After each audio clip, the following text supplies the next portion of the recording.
You know, influencer marketing. It really seems like the golden ticket for brands, right? A direct line to millions of potential customers. But what if that exact strategy, the one that's meant to attract all these new fans, is actually betraying a brand's most loyal supporters? Let's dive into the pretty surprising psychology behind what happens when your favorite brand starts paying influencers. To really get a sense of the stakes here, you just have to follow the money.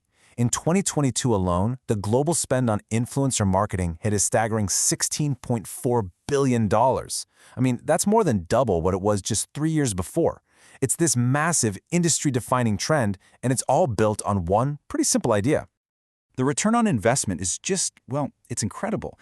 For every single dollar a brand spends, they can see up to $18 back in value. With numbers like that, it's absolutely no surprise that everyone, from tiny startups to massive global companies, has jumped on this bandwagon. It really seems like a guaranteed win. But here's the twist. New research is suggesting there's a hidden cost to this whole strategy. A cost that isn't measured in dollars, but in the loyalty of a brand's most passionate fans. And that is the central question we're going to unpack right now. So first, let's take a look at why this became a gold rush in the first place. Why is partnering with a social media influencer, or an SMI, seen as such a slam dunk marketing move? It really all comes down to trust and, relatability. Unlike some polished corporate ad, an influencer can feel like a friend just giving you a recommendation. Their endorsements are often seen as way more sincere, and that can lead directly to more sales. For instance, data suggests that nearly half of all Twitter users actually rely on these recommendations to make their purchasing decisions. And this is just a perfect example of that power in action. When Dunkin' partnered up with TikTok star Charli D'Amelio, they didn't just get a bunch of likes. They saw a 45% jump in cold brew sales. That's a huge, tangible result that proves the model works, or at least that it can work. But this is where the story takes a really unexpected turn. Researchers decided to test this effect not on the general public, but on a brand's biggest fans. Okay, let's look closely at this chart from one of the key studies. It shows how much a brand's most passionate fans, what the researchers call high attachment fans, were willing to pay for a pair of Target jeans. Now, when the recommendation came straight from the brand itself, they were willing to pay a higher price. But when it came from a paid influencer, their willingness to pay dropped a lot. The sponsored post actually made the product seem less valuable in their eyes. So get this, the very people you'd expect to be the most excited, those high attachment superfans, were the ones who were actually turned off by it. The strategy might have worked just fine for casual customers, but it completely backfired with the brand's core loyalists. This is the paradox, right? Why would a marketing tactic that's designed to generate love for a brand end up creating a negative reaction from its most loving customers? What is the psychology at play here? To really understand this, we need to go a little deeper into the kind of relationship that fans have with the brands they truly love. Turns out, it's not just about buying stuff. It all starts with this concept called brand attachment. And this isn't just about liking a product. For someone with high brand attachment, that brand is literally a part of who they are. It's woven into their personal identity. Think of someone who doesn't just drink Starbucks. They are a Starbucks person. And this attachment completely changes the unwritten rules of the relationship. A casual, low-attachment customer, they have a simple transactional contract. I give you money, you give me a product. End of story.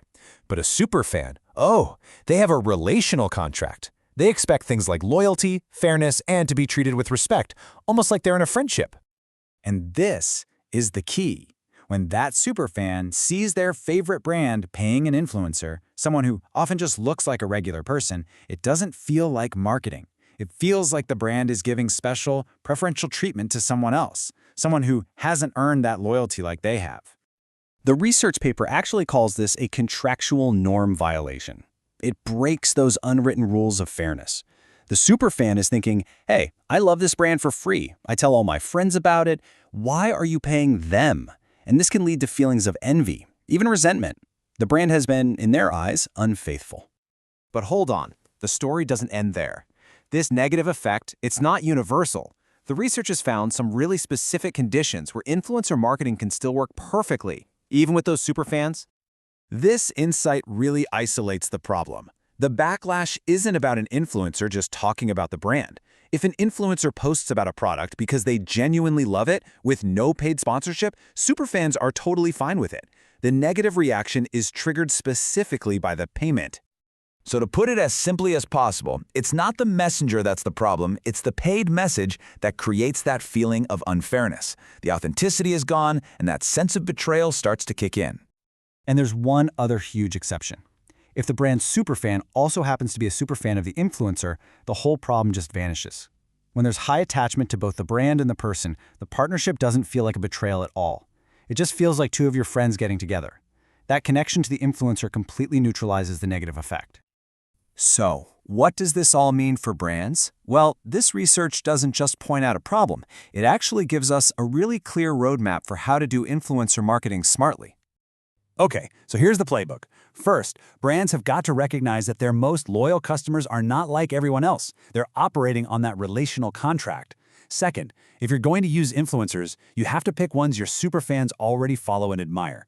That shared connection is absolutely critical. And finally, remember that influencer marketing is an incredibly powerful tool for growth, especially for new brands building an audience from scratch or for reaching those casual customers who don't have that deep emotional attachment yet. And that brings us to the final, critical question that every brand really needs to ask itself. It perfectly sums up this whole influencer paradox.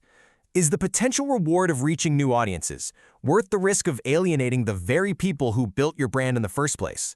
The answer, as we've seen, lies in understanding the really delicate psychology of loyalty.